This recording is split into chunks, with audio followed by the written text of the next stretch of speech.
Nah, this one wasn't on me. Welcome to Double Fries No Slaw Wednesday night preview night. We've got a game in just a couple of days in Doak Campbell Stadium. I don't mean to be all doom and gloom, but probably the last ranked 80,000 person game that we'll ever see inside of Doak Campbell Stadium. So maybe a little bit sad to hear that, but nonetheless, we are here to not talk about stadium renovations, but to talk about Florida State and Duke. Our sincerest apologies for Richie being late tonight.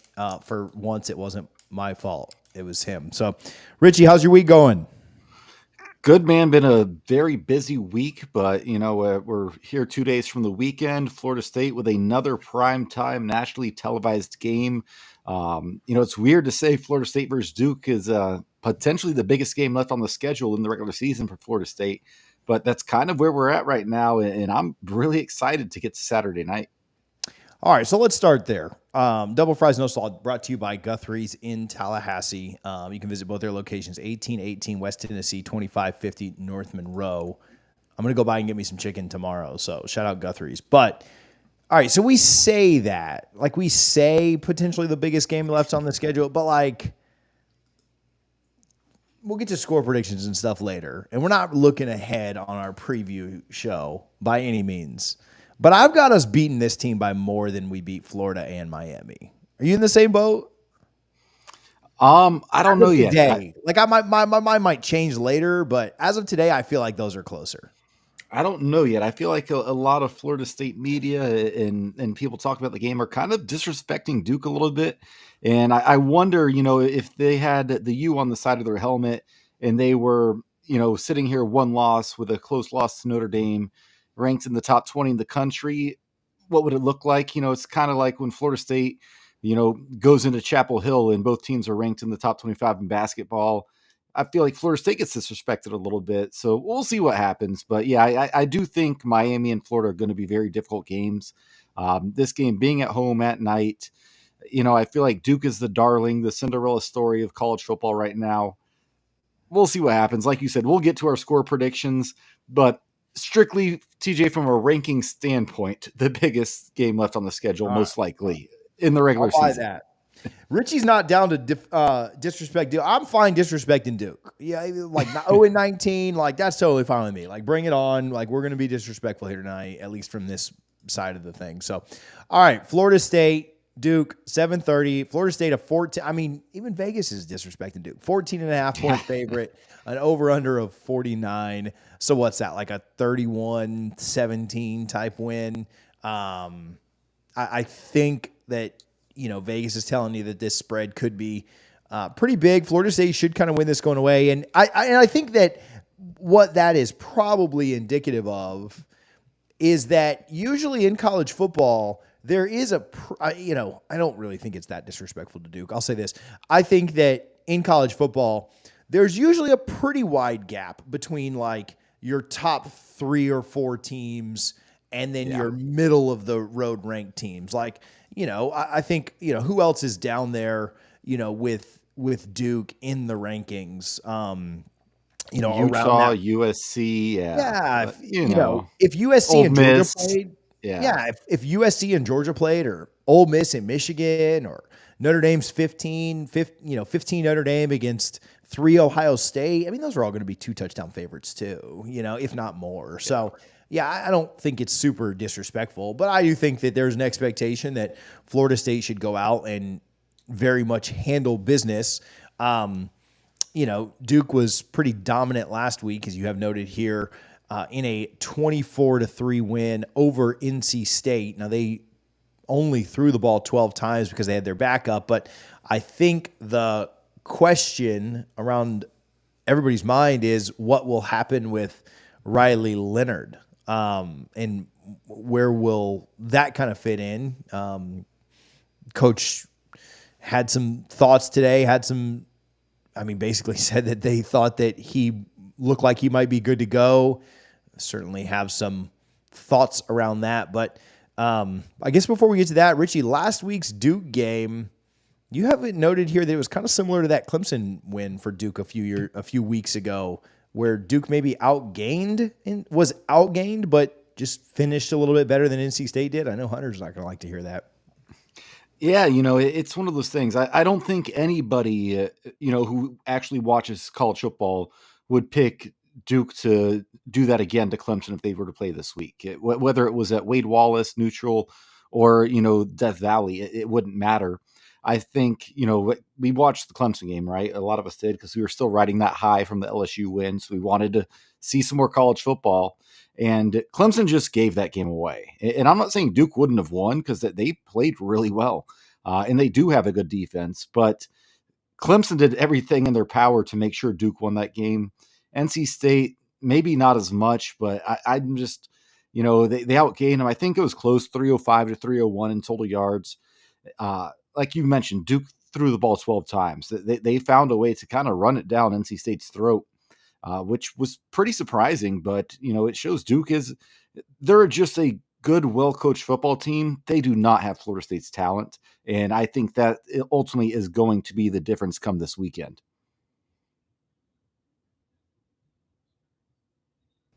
I got stuck on mute for just a moment. Fire up the war chant and plant the spear. Noles win. Noles win.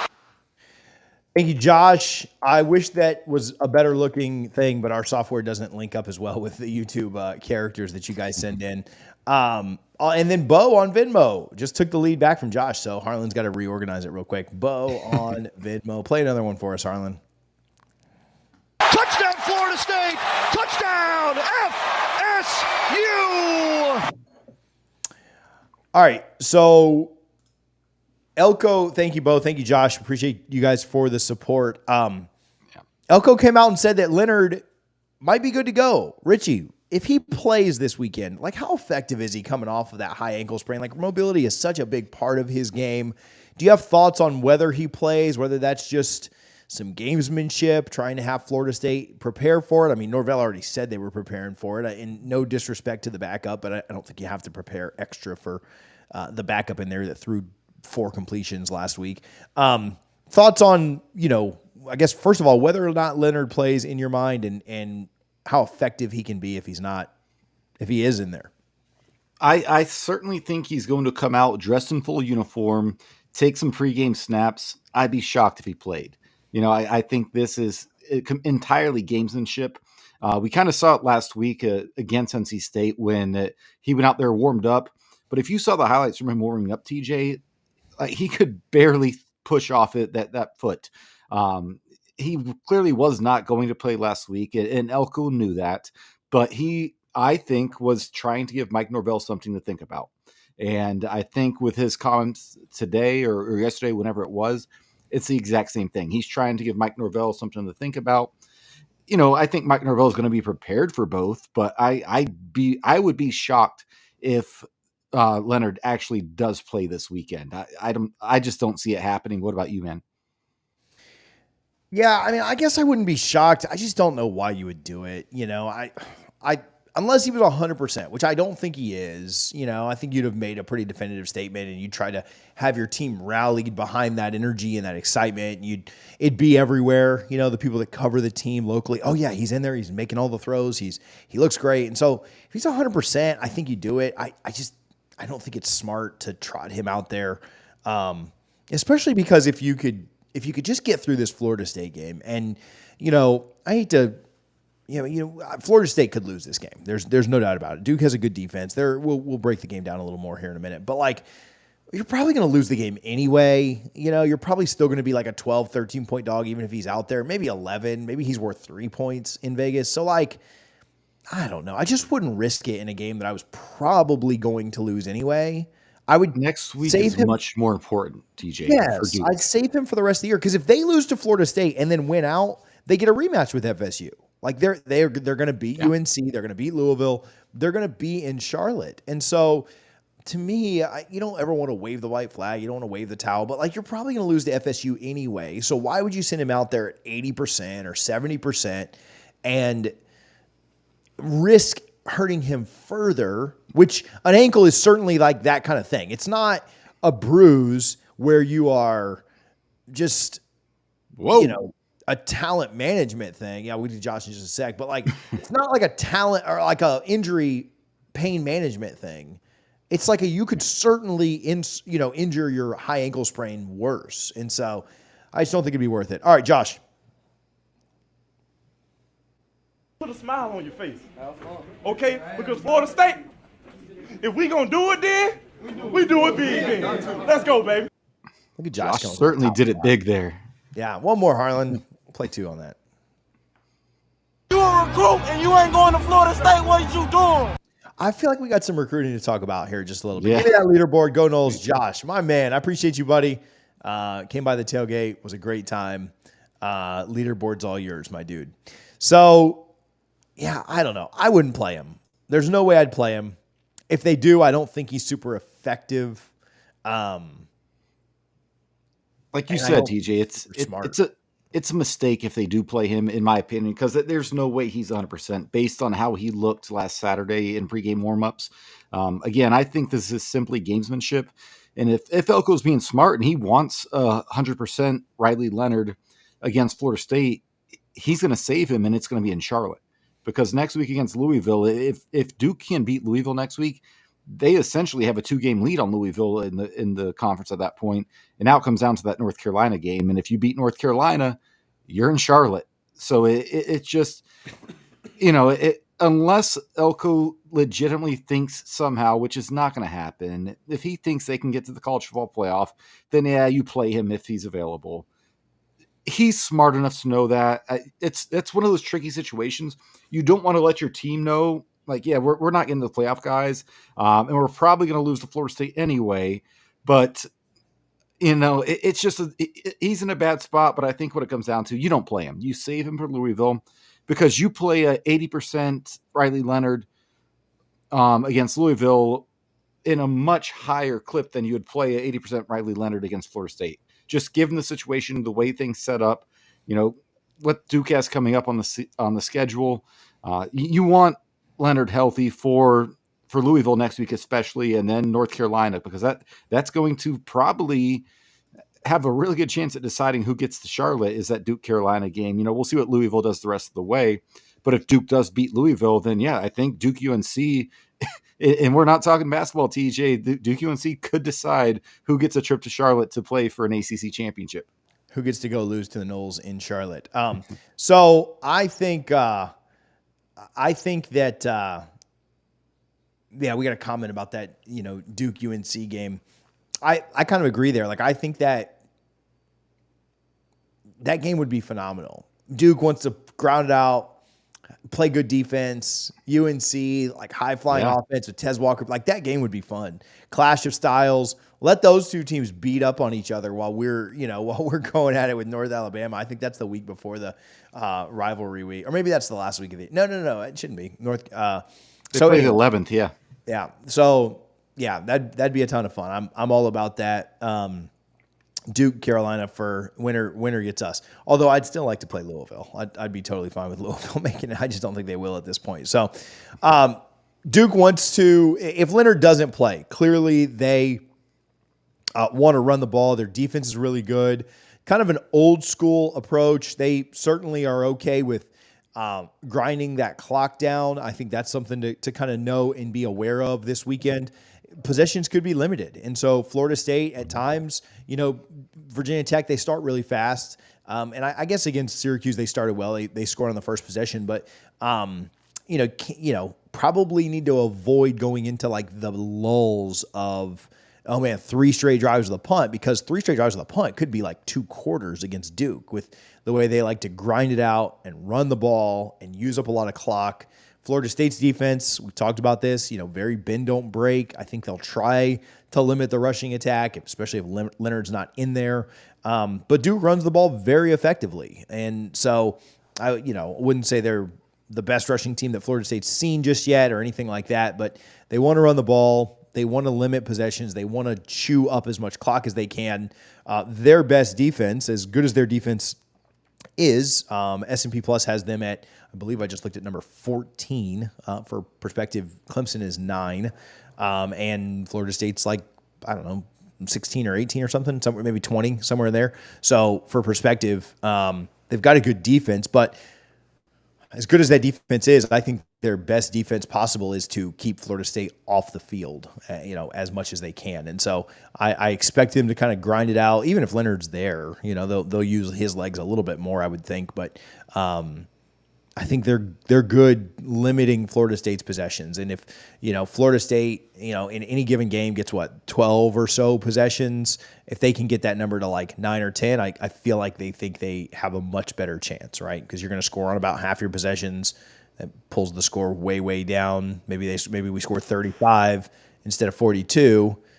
Maybe that's 31 if one of them's a field goal, and maybe Duke has a shot. So thoughts on them running the ball, thoughts on defense, the style of the game, what you expect this weekend? Yeah, I definitely think they're going to be looking to run the ball. We'll see what happens. Jordan Waters went 13 carries for 123 yards last week. That did include an 83-yard long, so, it slightly skewed a little bit. But yeah, I agree. They're going to want to shorten the game, and they may even try and pull a page out of Boston College's playbook from when we played them earlier this year, where when Florida State's on offense, if I'm Mike Norvell, I'm substituting as little as possible, because if you remember Boston College, by college rules, if the offense substitutes, the defense is allowed time to get their substitutes out. They can jog onto the field. Then you can send a second wave of subs in at a different position level and really eat up the play clock. I think that's probably Mike Elko. He's a smart guy. He's definitely watched that. He's going to try and do that as well. So if I'm Mike Norvell, get 11 men out on the field that you feel good with, running some tempo and not having to substitute often. And if you do, I think, if the offense is efficient, you're not going to have much to worry about. You just don't want to be in a game where you get, 9 to 11 possessions or whatever it could be. That Florida State Boston College game, I think Florida State only had the ball 3 or 4 times in the first half. And, that's how you equalize a game. The better players are going to win the more possessions that both teams get. And Florida State certainly has better players than Duke, but I definitely think that is going to be their game plan and what they're going to try to do. To your point, TJ, shorten the game and try and, get Florida State in a dogfight where, Duke would love nothing more than to play in a game that ends something like 21-24, where a field goal decides it at the end. They do not want to play in a shootout. If I'm Mike Norvell and Alex Atkins, and I have no doubt they have this plan, they're going to try and get as many possessions as possible. But if you're not efficient on, second and long and third and medium, to where you're getting those first downs, you're going to be in a dogfight in the fourth quarter. Do you have a magic number? Have you thought about that? We haven't talked about that a ton. We haven't played a lot of opponents. I guess Clemson is one that we could have done this for. Certainly LSU. But do you have like a magic number of like where you think if Florida State gets to this number, if Duke can hold us below this number? Like, what are your thoughts on some of that? I think 27 wins the game because, Duke's strength is to run the ball, and Florida State's defense is very good against the run, especially against running backs. We did not see Henry Bellin run the ball too much. I think he had 5 carries for 28 yards last week against NC State. So he's not, in his only start that we've seen, he's not just going to run the ball over like Cassianos from Boston College. So I think 27 points, you win comfortably. And by comfortable, I mean like maybe 27, 21. Duke, I think, has to hold Florida State, honestly, under 20 points. And I just don't know if they can do that because I think Florida State's defense will do a very good job against this Duke offense. Yeah, I like 27. I think that's good. I think if you're the Florida State defense, like where do you kind of see yourselves in this? I think you want to try and it's real. I don't know that it's super important as to where this lands, but I kind of look at that Clemson game, and Clemson held them to it was 24, but they were like 14 or 17 points off of turnovers. And so you'd like to kind of be on par with them, right? I think Florida State could certainly win this game if it got up into the 30s and 40s. I mean, they'd be very comfortable winning this game 41-38, and the Noles would be happy to get into a shootout. But I don't think you should get into a shootout with Duke. I think you should probably hold them to around 17 is my number that I'd really like to see Florida State hold Duke to in this. And then, yeah, I think if the Noles get anywhere close to 30, I was going to say 30 is kind of my magic number, but I think 27's, right in line with that. If you can get to 30, I don't really see a way that Duke scores more than 30 unless you have meltdowns like Clemson did, where you're turning the ball over inside your own 1 and fumbling the ball at the 10 and throwing interception, just mistake after mistake after mistake after mistake. So let me give a shout out to my guy Josh that donated. They do a great job over on his bourbon channel. It's Deck Night on the Rocks. Go check them out if you're in any kind of bourbon, whiskey, rye, whatever you like. They do a good job there. They brought us some bourbon by the tailgate, so shout out him. I saw your DM just there, Josh, so I appreciate that. What else we got, Richie? What are we? Defensive back, Miles Jones, top-rated cornerback, halfway through the season by PFF. He ain't seen anybody like Keon Coleman yet, though, so we'll see if he can hold that rating up through the weekend. Thoughts on the way that Duke should try to defend? Do you? It's a conundrum for sure. Now, if you have Clemson's athletes, it's a little easier, and Clemson did a great job with it. But best way for Duke to try and defend this Florida State offense. Yeah, I'll go on the record saying I think Keon Coleman has been the best receiver in the country. I know Marvin Harrison Jr. is what he is, but based on what we've seen this season, I think it's Keon Coleman. TJ, what are you hearing on Johnny Wilson? Obviously, we know he returned to practice this week. Are you expecting him to play this weekend? Yeah, so I actually haven't checked on that once. There's so much recruiting stuff going on that I kind of forgot that we have a team that's ranked in the top 5 and playing a ranked matchup this weekend. So we'll talk recruiting here in a minute. But yeah, that's a good question. I probably should have checked on this. No, but in all seriousness, I spoke with 2 people last week that told me Johnny was going to be out. We said that we thought that was going to be the case here on the live show, and then I tweeted that on Thursday, confirmed it on Friday, and then I saw that. Some of the national guys caught up on Saturday and reported that as well. So hats off to them. But I was told when I was told he was out last week, I was told that he would be back this week. So I really haven't checked on that a ton. But as of, I was told by multiple people when I was told that he was out last week, he would be back this week. So I expect Johnny back out there. Again, I haven't used any of my lifelines on player stuff. It's all been recruiting. So that's kind of what's dominated the week in my mind. But I would expect Johnny to be back. I'd expect Florida State to be pretty fully healthy on both sides of the ball this week, and I don't really think there are any real concerns. Nobody held out of practice that I'm worried about. There were a couple of guys that didn't practice last week, and I was a little bit worried about. I'm not even going to say who they are at this point because they did play, and one of them played really, really well.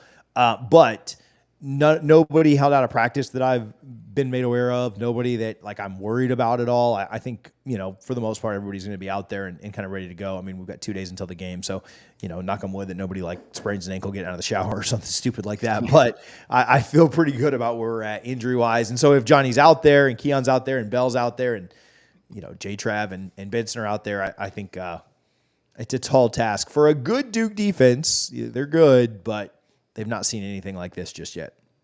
Yeah, no, and I agree. And like I said, Miles Jones, he is a phenomenal defensive back. But when you have Johnny Wilson and Keon Coleman, that changes everything. Because which side is he going to line up on?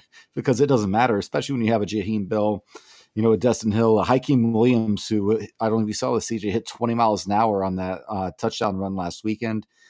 Florida State just has so many weapons. If Jordan Travis can just find the Jordan Travis form of last year, there's not a secondary in the country that scares me. And that might sound cocky. I don't care. But that's how talented and good this Florida State quarterback, offensive line, specifically when it comes to pass pro and receiving core is. They are just that good. And there's nobody that scares me. And Duke, again, very well coached, good players. They don't have the athletes to match up with Florida State. They just don't. And I think that will be on full display Saturday night in Doak Campbell Stadium. So if you can avoid some of the crazy stuff, if you can avoid some of the, things like turnovers, special teams plays, they can keep teams that you're a lot better than in a game. I think that that's probably, what you need to kind of focus on. I mean, take care of the things that you can control. It's a 7:30 game. It's going to be crazy in Doak. I get it. But Stuff should not affect Florida State. Like that should be the kind of stuff that affects Duke. And man, this weekend should be a ton of fun. Thoughts on them? One more that you have here, and then we'll go to some prize pick stuff. We'll talk about the playoff, and then we'll do a little recruiting at the very end. Don't let me forget that before we get out of here, because we'll go right through that other stuff. And last week we didn't even do score predictions. You believe that? I know. So I'll go right through this, and we won't talk any recruiting, and that would be bad. So, you think Duke tries to play it safe here, or tries to be pretty risky to see if they might be able to steal one, snag one? Do you try and hold some stuff back? You don't want to concede this game by any means at all, but do you play it safe, see what it looks like in the fourth quarter, and then do some stuff? Do you maybe hold some stuff back in case there's a rematch in Charlotte? Like, what are your thoughts on the way that Duke plays this thing? I think it mainly comes down to how the first few drives go, right? If Duke, say they get off to a hot start and, somehow end up 14-3, I think that completely changes Elko's mindset to say, all right, let's go for the jugular here. But if the game goes like I think it will, it'll be a slow start, both teams feeling each other out. We know Florida State almost always starts quick. If Florida State gets up, 17-3, even 14-0 early on, I think Elko at that point says, hey, we still have a lot to play for this season, and there's still a lot available to us. Let's just get out of here, guys, healthy. And to your point, TJ, save some stuff for Charlotte, because in Elko's mind, he probably firmly believes, win or loss, Duke can get to Charlotte this year. They're undefeated in conference right now. So, that Notre Dame loss was a stinger for them, but it doesn't change anything as far as the ACC picture goes. So I think if Florida State gets off to a hot start like they did last week, Elko not going to concede the game, but he's going to call it much differently. But again, the one thing you cannot do is let Duke get off to a hot start, because you give them life. Again, they're a good defense. Florida State's athletes are much better on offense than Duke has on defense, but they are extremely well coached. They're going to be extremely well prepared, and they are good. They just are, which is weird to say about Duke football. So I think that first quarter is going to tell everything. But if you get out to a fast start, I think this could be another Jordan Travis, ball cap and clipboard game in the fourth quarter. That would be nice. Certainly wouldn't complain about anything there. All right. Yeah, I'm kind of in agreement. Even if you had like little wrinkles or little tricks, like if you get down like 17-3 or something early and it's just kind of trending away, I mean, it might not even be saving that stuff for Charlotte. It might be saving that stuff for Louisville next week or UNC at the end of the year, because if Florida State wins this game, you hate to start to count your chickens before they hatch, but they're going to be a massive favorite to go to Charlotte at that point. I think they would only need to win 2 of their remaining 3 games. And I honestly think it could be any 2 of the 3. I think beating Miami would be probably the most ideal of those 3, just due to common opponents. But and Louisville's already got the loss to Pitt. So like there's some different like kind of things or way to think about that. But I believe that if you beat Wake and Pitt, the Miami game doesn't even matter for Charlotte. Now, obviously the Miami game matters for a lot of things. And so don't quote me on saying that game doesn't matter. But yeah, if you beat Duke, you're going to go into Wake Forest next week and be a huge favorite. And then you're going to go into Pittsburgh and probably be a 2-score favorite there as well. I mean, if not, load up on the Noles. So I think that, this game's huge. You win this, and you don't want to book the private flight just yet out of Tallahassee, because the games still have to be played, as our rivals are finding out these days. But I do think that you're in pretty good shape to make it back to the Queen City if you can win this one this weekend. So, all right, let's do a little Prize Picks.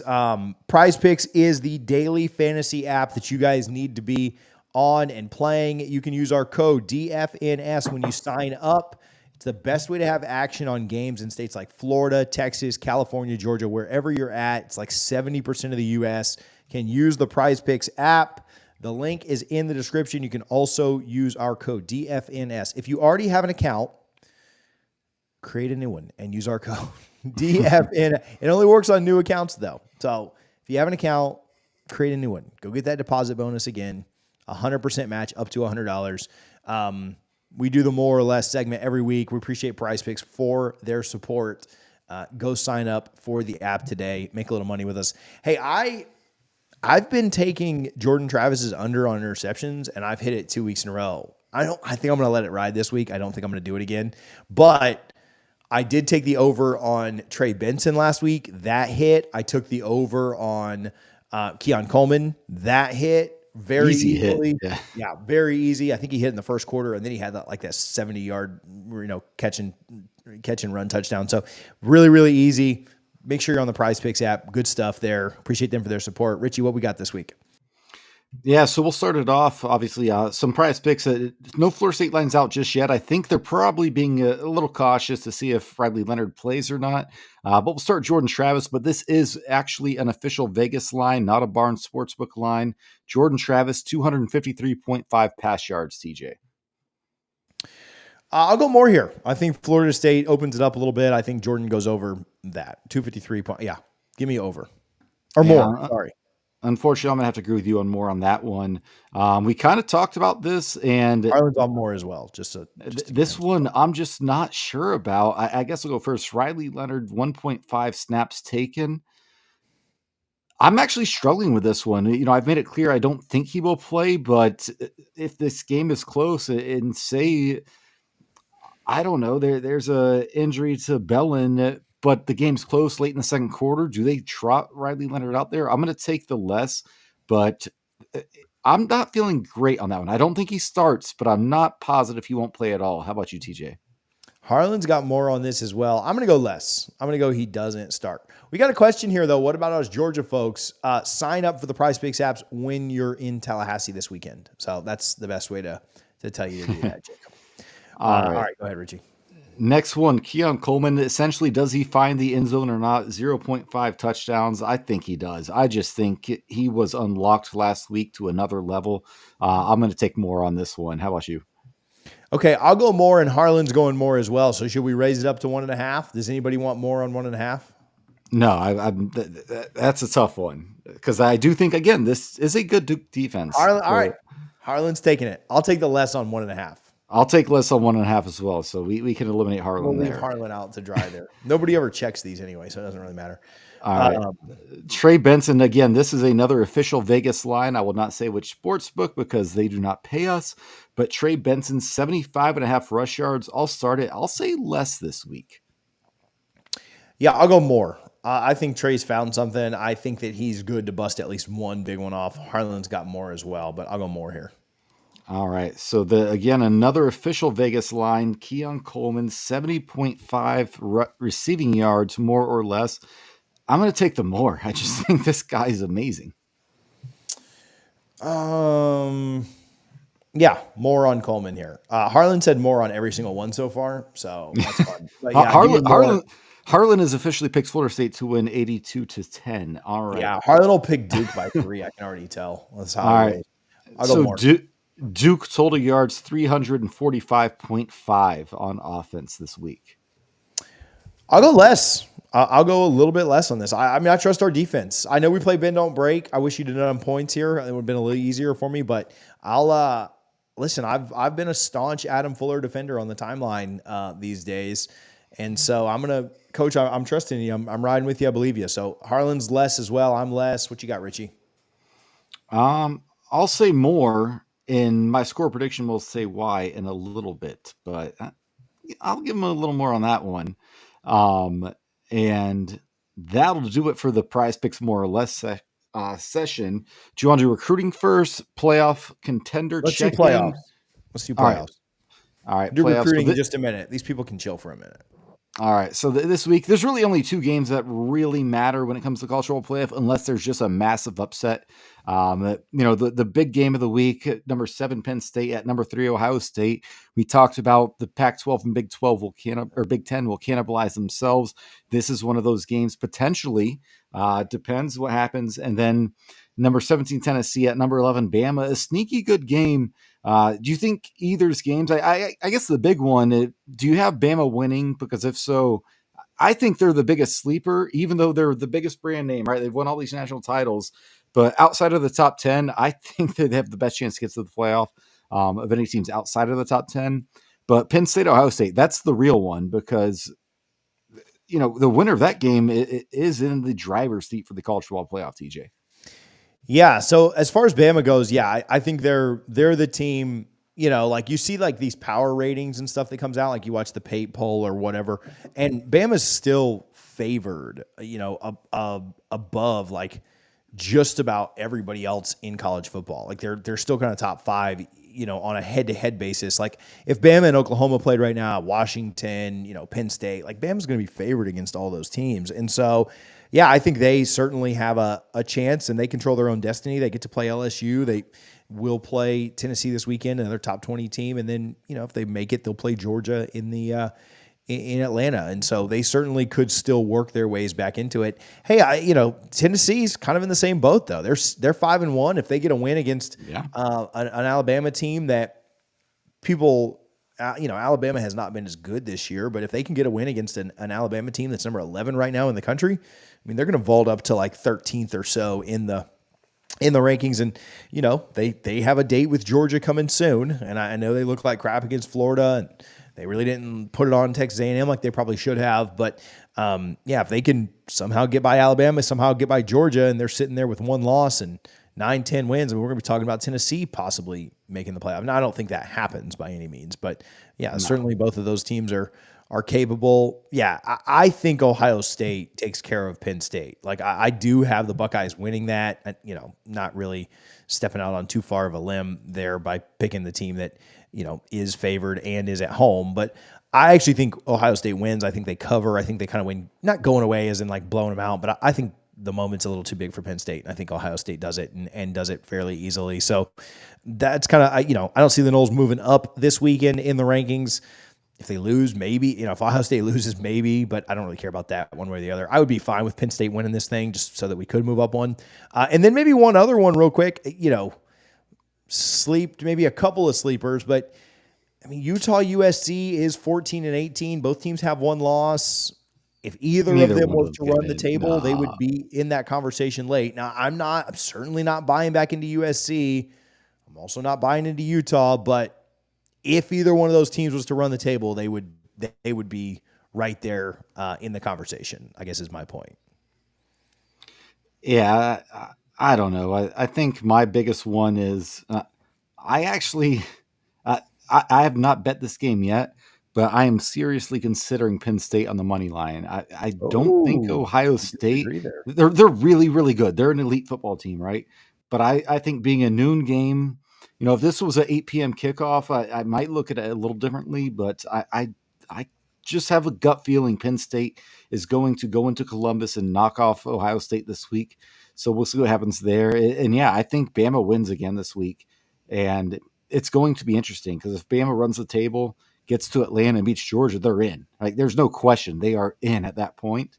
I think those are the two big ones. I think USC is kind of done just because even the Colorado game, which they won, is going to be held against them, where they allowed Deion's team to come back and nearly steal that game from them. But the awesome part about college football in this season and the schedule upcoming, there's going to be games like this every single week. It seems like going forward, where someone's going to maybe not be eliminated, but they're going to be knocked down basically with a 9 count and have to get back up and try and take it from there. So I'm excited. I think those are the two main games, but I'm leaning Penn State money line right now. I don't know if I'll feel that way come Friday night, Saturday morning, but I have a feeling Penn State's beating Ohio State. I like it. I like that we don't agree more than anything. I mean, I like your take. Well, I don't like your take because I like the other team, but I just like that we don't agree on this. So, okay, here's a question. Harlan wanted to get a little question in. Yeah, we'll talk recruiting here in just a moment, even though this is a Duke preview show. But where is Florida State ranked when the first college football playoff rankings come out in, what is it, on Halloween, very end of the month? Where is FSU ranked? I think it's the week before Halloween. If Florida State's still undefeated, you get through Duke this week. I don't think you're going to lose the next 2 weeks. I think 2 or 3. I'd be shocked if they were any higher than 5. They'll definitely be in the top 4. I feel very confident saying they'll be in the top 4. But if Florida State beats Duke this week and Duke wins the next week, and Clemson beats Miami the way I think they will this week, yeah, I think 2 or 3 in my opinion. How about you, man? So because I think Ohio State wins, I think we just stay at 4. So I know that's not real sexy. I know that's not really exciting, but I think that the College Football Playoff Committee can say as much as they want. They want to, oh, we don't take these other things. I think they will take into account. Like, you have to have a basis, like a frame of reference with how you think about things. And so, like, you can say you're not taking the AP poll into account. You could say you're not taking the coaches poll into account, but you have to do that in your mind when you are saying, like, oh, Ohio State beat Penn State, and so we're giving the Ohio State credit for that win. Well, why are you giving them credit for that win? Well, because Penn State was a good team. Well, how do you know they're a good team? Well, because they were ranked high. So, like, I don't know. In the back of your mind, like, I think the polls do impact these voters and the people on the committee. So I think it'll be 4. I don't think we'll be much different. I mean, I could see 3. I mean, it wouldn't shock me, but I don't think any of the teams ahead of us lose before then. In fact, 2 of them have a bye. Michigan plays this weekend, but then they have a bye, and then Georgia has a bye this week and then plays Florida the week after. So I mean, Michigan's going to beat Michigan State this weekend. I think Ohio State beats Penn State, and then they have a bye.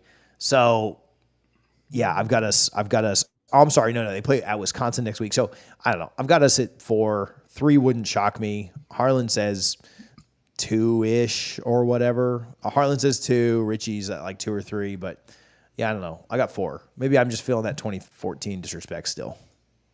Yeah, I think we jump Ohio State regardless if they win this week or not. But that, who knows? And granted, the good thing, it doesn't matter, because at Florida State, we know if we go 13-0, we will be in the college football playoff. I do not care what the ranking is.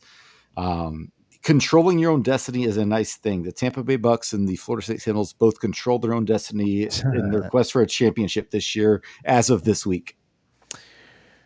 On that note, let me give Garnet Gold some love. GarnetGold.com. Use code NOSLAW, NOSLAW, thegramcode.com. You can use code TJ25 to get 25% off there. If you're going by Garnet Gold this weekend, do some in-store, do some online shopping and pick it up in-store. You won't have to fight through all the crowds. You also save on the shipping. Use code NOSLAW, NOSLAW at Garnet Gold. It's TJ25 at thegramco.com. All right, little recruiting this week. We talked a little bit about, it's the turquoise week. Listen, all right, guys, I'm not going to say this. Maybe I'll tell you guys off air, but I'm hearing some rumors about this turquoise, this N7 turquoise. If you guys want to know, you think my quarter zip was a coincidence today, TJ? I'm hearing some rumors on this, boys. I'm not going to say what it is on the show. You guys got to subscribe, and we'll do a video on it later this week. But I'm hearing some things. So anyway, join the Discord. Recruiting. LJ McCray announces this weekend. Obviously, a huge recruitment. A lot of signs pointing towards Tallahassee. I spoke with some people today, and I think there's a quiet confidence. I don't think that, LJ has made any kind of indication as to what exactly is going to happen in his recruitment. Anybody out there that's telling you like, oh, well, this is, 1,000% done. Like, he's told this staff, he's like, I don't believe he's told any staffs. I've spoke with people just kind of all over, whether that be UF folks, UGA folks, Miami folks. Obviously, people are close to FSU, and there's a lot of information out there. I don't know how much of it's good information. I don't know how much of it's just people trying to take pretty educated guesses. But I do like where FSU stands for LJ at this moment. I think they've done a great job of really closing in on this recruitment. If you'd asked me 3 weeks ago, I may have even been on here pretty negative, just kind of saying like, hey, I don't really think that the official visit matters. I don't think that we can get him either way. And I've kind of switched up on that. I think the Noles have done a good job with this. They've closed really, really well. Will they end up landing him? We'll see. A lot of people, KH is right. A lot of people think that Florida State, Georgia are the leaders. I spoke with some UF folks that, they're somewhat confident too. And, then you talk about Miami, and I think Miami's going to offer him more money than anybody else. And so they'll try and buy his recruitment. So we'll kind of see how all that goes down and see, like what he picks at the end of the day. But a top 10 kid. He's number 8 on threes, number 6 on 247. Rivals, as usual, is asleep at the wheel on his ranking. So nothing really crazy there. But I think that he would be one that, we've complained a little bit about defensive line recruiting. He'd be one that we would look at and say like, hey, way to go there, way to wake up on the D line. So we'll see what happens. I think there's other kids that are visiting this weekend that maybe a few surprises in store. We'll try and keep you updated on that as we can, but stay tuned. I think Florida State's gonna have some fireworks kind of going off fairly soon this weekend. So we'll see what happens there. Score predictions. We didn't do this last week, Richie. Harlan, what was yours again? Shame on us. You bring it back. I don't know why either. Because we were talking about the playoffs so much, we were just like, boom, wham, bam, and we got off here. So Harlan's got 38-21 FSU. Where are you at, Richie? So I don't know. I'm typically the optimist, right? But I'm not feeling outstanding about this week. I just think Mike Elko is a really good coach, especially defensively. Whether Riley Leonard plays or not doesn't matter to me. I think Florida State's going to win this game regardless. But give me Duke to cover, Florida State to win. I'll say 31-17, Duke covers by half a point, depending on what happens at the end of the game here. Yeah, I'll go. I like Harlan's 38-21. I'll go a little lower. I'll trust the defense just a tad more. I'll say that Duke scores 17. We score.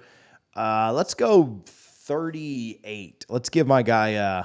Let's give Fitz a little love there. Gets a field goal at some point and remains perfect on the year. So 38-17. I'll give the defense a little bit more credit than Harlan did and say that one of those scores is a field goal, not a touchdown. 38-17, Noles win. It's never in doubt. I like it. Richie's like it. high. He's on 6 Gramcos right now, bro. Like we're not. This is Duke, bro. Get the hell out of here. We're to the point in the season where I can see the literal light at the playoff tunnel. After those first 4 games, things changed, TJ. When we beat LSU and Clemson, things changed. And now I feel like I have to talk myself down just in case the absolute worst happens. I'm not just devastated by a loss. No, get out of here. You got any shout outs or anything that before we get out of here? Nothing on my end this week. Just really excited again. A primetime game. It's nice. I typically play golf at like 7 a.m. We got like an 11:50 tee time Saturday, but I'll still be home in time to catch the whole game. So just excited for the weekend. I got 2 days left of work and ready to go from there. How about you, TJ? I don't have anything. I did say this the other week that I want to try and encourage people to do again. If you're not going to the game and you wish you were, or you want to support the team, but you can't make it, take whatever the face value is of a ticket, which I think is like $35, $40, and donate that to the Battle's End. I think that's kind of a good way to show some support. If you can't make the game, if you already gave to the Battle's End this week, or you want to do something else, you can also do it to the boosters.fsu.edu. If you're not a member at the Battle's End or the boosters, we would certainly encourage it. A lot of you guys are members of our channel, or Patreons, or subscribed, or whatever. If I'd almost rather you give back to our boosters in the NIL than anything you do to like support us. Now, don't stop what you're doing to support us too. But if you're not a member of our NIL collective, if you're not a member of the boosters, feel free to message me on social media. I'll be happy to like chat with you about that, or talk to you about benefits of that, or why we do it, why we support. I try to practice what I preach. I got my DJ Lundy signed, whatever this is, picture in the mail the other day from the Battle's End. They sent me I got a little card. Everybody gets one. So go check them out. thebattlesend.com. Make sure you're a member. Make sure you're signed up. I'm tired of losing football games. I know we haven't lost in a long time, but I'm tired of losing. So make sure you go support so we can not feel that feeling very much anymore. So, all right, that's all I got. We'll talk to you guys soon. We'll do some more videos. We'll do some more content this week, I'm sure. And we'll be back on Sunday to talk about a 7-0 football team. Love you guys. Go Noles.